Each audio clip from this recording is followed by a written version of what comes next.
Jangan lupa subscribe, like, komen, dan bagikan. Jangan sampai kamu ketinggalan info-info penting dari channel Pak D. Terima kasih telah mampir di channel Pak D. Belajar pandai bersama Pak D. Jadi pandai bersama Pak D. Kali ini kita akan mempelajari tema 7, subtema 1, pembelajaran 3. Berbagai kebijakan pemerintah kolonial telah menyengsarakan rakyat Indonesia. Salah satunya sistem tanam paksa yang dilaksanakan pemerintah kolonial Belanda. Apa sistem tanam paksa itu? Apa pengaruhnya terhadap kehidupan rakyat Indonesia? Akan kita bahas pada materi kali ini. Ayo membaca. Sistem tanam paksa pemerintah kolonial Belanda. Pada masa pemerintahan Johannes van den Bosch, Belanda memperkenalkan sistem tanam paksa. Sistem tanam paksa pertama kali diperkenalkan di Jawa, dikembangkan di daerah-daerah lain di luar Jawa. Di Sumatera, sistem tanam paksa dimulai sejak tahun 1847. Saat itu penduduk yang telah lama menanam kopi secara bebas dipaksa menanam kopi untuk diserahkan kepada kolonial Belanda. Sistem yang hampir sama juga dilaksanakan di tempat lain seperti Minahasa, Lampung, Palembang. Kopi merupakan tanaman utama di Sumatera dan Minahasa. Adapun lada merupakan tanaman utama di Lampung dan Palembang. Di Minahasa, kebijakan yang sama kemudian juga berlaku pada tanaman kelapa.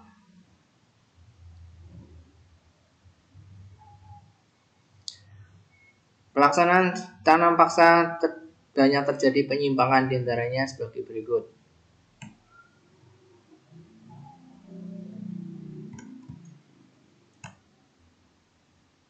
1. Jatah tanah untuk tanaman ekspor melebihi 1/5.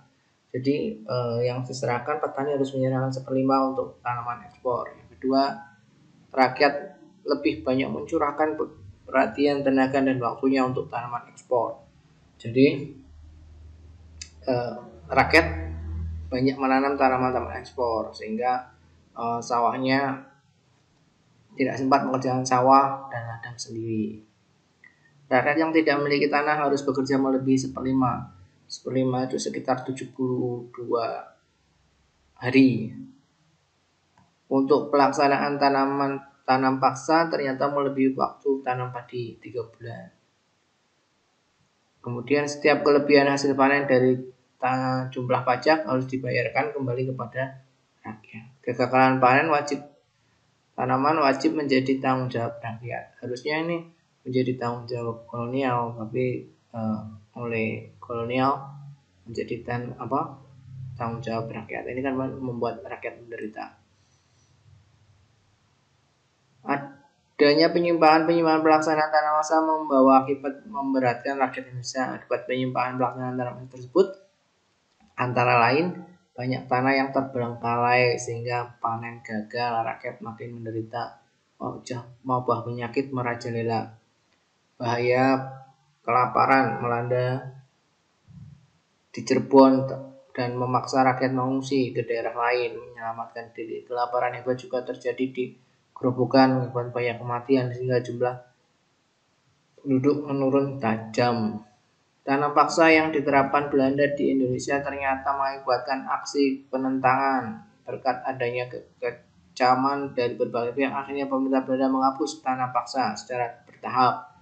Salah satu tokoh yang menentang adalah Douwe Dekker. Nama samarannya adalah Multatuli. Dia menentang tanam paksa dengan mengarang buku yang berjudul Max Havelaar. Douwe Dekker mengajukan tuntutan kepada pemerintah kolonial Belanda untuk lebih memperhatikan kehidupan bangsa Indonesia.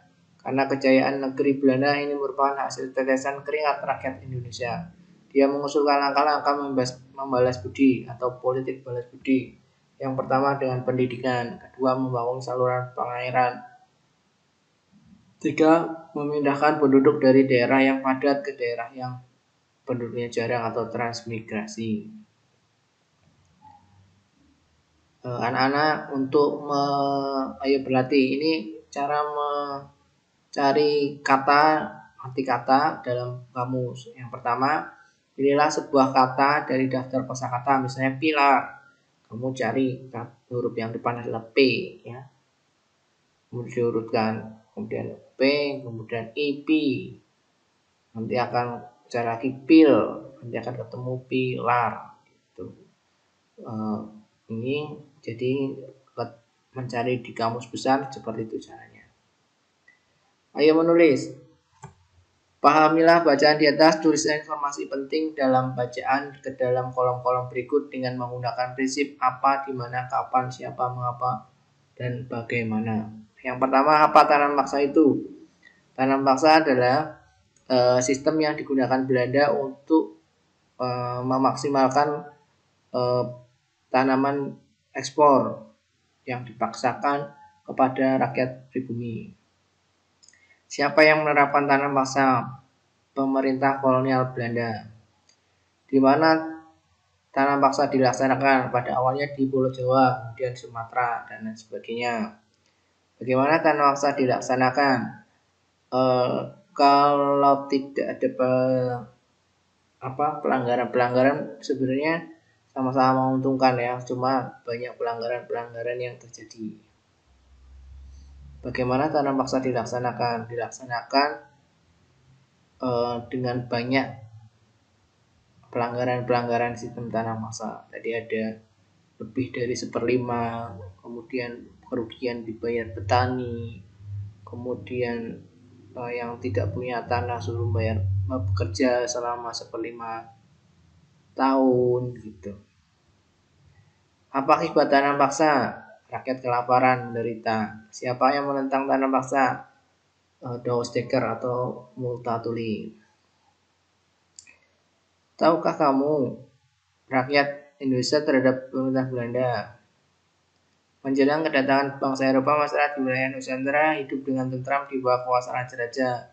Kedatangan bangsa-bangsa Eropa di Indonesia mula-mula disambut baik bangsa Indonesia. Namun lama-kelamaan rakyat Indonesia mengadakan perlawanan yang karena niat jahat bangsa Eropa itu mulai terkuak dan diketahui oleh bangsa Indonesia. Perlawanan yang dilakukan rakyat Indonesia disebabkan orang-orang Barat ingin memaksa monopoli perdagangan dan berusaha mencampuri urusan kerajaan di Indonesia. Peristiwa perlawanan terhadap bangsa Portugis. Yang pertama adalah Sultan Ali Muhayyad Shah dari Aceh, kemudian Sultan Alauddin Shah dengan Johor, Sultan Iskandar Muda, ini Aceh semua, ya. Raja kerajaan Aceh terkenal sangat gigih melawan Portugis. Contohnya adalah Iskandar Muda pada tahun 1615 dan 1629. Iskandar Muda melakukan serangan terhadap Portugis di Malaka.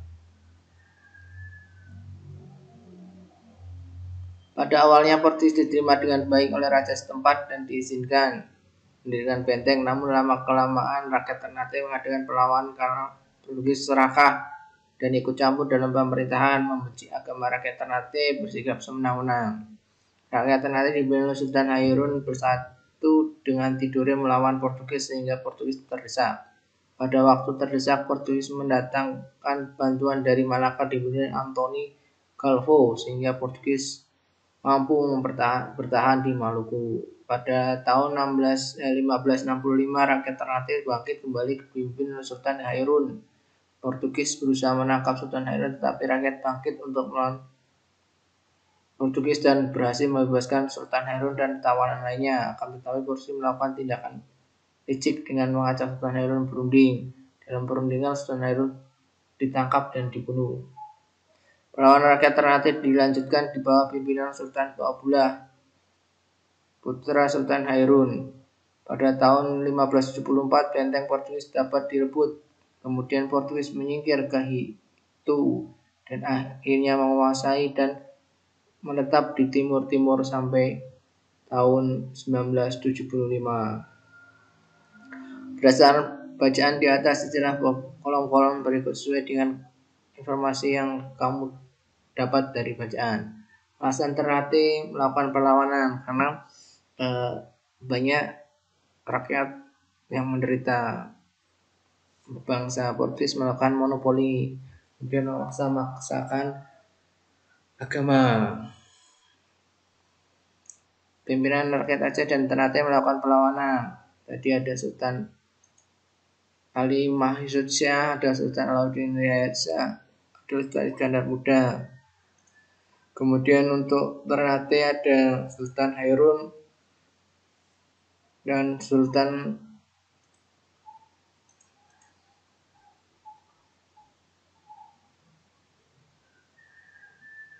Ba'abula. Kemudian hasil perlawanan, Portugis berhasil diusir dari Ternate Dore, lari ke Hitu, timur. Peristiwa perlawanan terhadap Belanda, ini tokoh-tokohnya. Yang pertama, Sultan Hasanuddin dari Makassar. Kemudian Pangeran Tasari, ayam jantan dari timur. Kemudian Patimura dari Maluku. Kemudian Sias Papare dari Papua. Pangeran Diponegoro, Jawa Tengah. Sultan Ageng Tirtayasa, Banten, dan Sisingamangaraja 12 dari Sumatera Utara.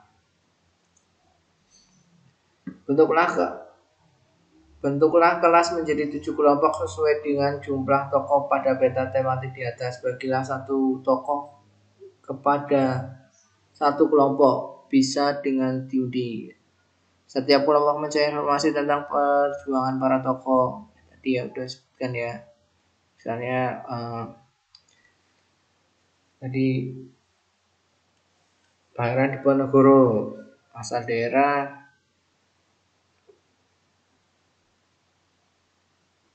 Magelang ya. Magelang, Jawa Tengah, di Yogyakarta. Alasan melakukan perlawanan karena Pangeran Belanda membangun jalan di atas makam leluhur Pangeran Diponegoro. Kemudian bentuk-bentuk perlawanan melalui perang-perang gerilya. Hasil perlawanan, Belanda kalah, tetapi Belanda hanya melakukan politik licik ya, melakukan perundingan. Perlawanan terhadap para penjajah di berbagai daerah banyak mengalami kegagalan. Salah satu penyebabnya adalah perlawanan di dalam masih bersifat kedaerahan secara sendiri-sendiri. Dengan demikian perlawanan tidak akan kuat dan mudah diadu domba. Okay. Tahukah kamu ya keragaman sosial budaya di Indonesia? Gagasan ide misalnya kepercayaan, tindakan, upacara adat, benda, pakaian adat, dan senjata tradisional. Kemudian faktor penyebab keragaman bangsa Indonesia, faktor keturunan ya. Ada ras di Indonesia dibagi menjadi 4 kelompok. Yang pertama ras Papua Melanesoid, yaitu Papua, Aru. Kemudian kelompok ras Negroid, orang Semang di Semenanjung Malaka dan orang Mekopsi Kepulauan Andaman. Kemudian ras Medoid antara lain orang Sakai di Siak. Kemudian ras Melayu Mongoloid dibagi menjadi 2, Proto Melayu dan Detro Melayu. Melayu tua dan Melayu muda. Di samping kelompok ras di atas, masyarakat Indonesia juga terdiri dari kelompok warga keturunan Cina, ras Mongoloid, keturunan Arab, Pakistan, India, dan Kaukasoid. Suku di Indonesia ada suku Aceh, suku Melayu, suku Batak. Di Jawa ada suku Betawi, suku Sunda, Baduy, suku Osing, dan suku Jawa. Perbedaan kondisi geografis. Perbedaan kondisi geografis turut berdampak pada munculnya berbagai ragam mata pencarian. Contohnya perikanan, pertanian, kehutanan. Kalau orang yang bekerja sebagai nelayan rata-rata tinggal di pesisir pantai. Kemudian orang di pegunungan dia bekerja sebagai petani sayur itu. Pengaruh budaya luar, bangsa Indonesia adalah bangsa yang terbuka. Jadi ada beberapa negara yang masuk ke Indonesia, misalnya India, Cina, Arab, kemudian disusul orang-orang Eropa. Bangsa-bangsa tersebut datang dengan membawa kebudayaan masing-masing. Akhirnya terjadi akulturasi atau penggabungan kebudayaan baru gitu. Ya, ini berarti kamu tulis namamu, misalnya aku suku Jawa, tempat tinggal di Semarang. Dan bahasa daerah, bahasa Jawa, kesenian yang menjadi ciri suku, gamelan itu bisa, atau tari itu juga bisa, jaranan ya. Ini dikasih foto.